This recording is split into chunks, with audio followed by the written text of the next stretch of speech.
کہیں خوف ہے کہ اللہ دیکھ رہا ہے، تو کہیں اطمینان ہے کہ اللہ دیکھ رہا ہے۔ آج کی آیت کا ترجمہ شروع کرتے ہیں۔ پناہ مانگتی ہوں اللہ کی شیطان مردود سے۔ شروع اللہ کا نام لے کر جو بڑا مہربان نہایت رحم والا ہے۔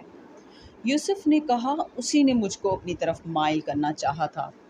اس کے قبیلے میں سے ایک فیصلہ کرنے والے نے یہ فیصلہ کیا کہ اگر اس کا کرتا آگے سے پھٹا ہو تو یہ سچی اور یوسف جھوٹا ہے، اور اگر کرتا پیچھے سے پھٹا ہو تو یہ جھوٹی اور وہ سچا ہے۔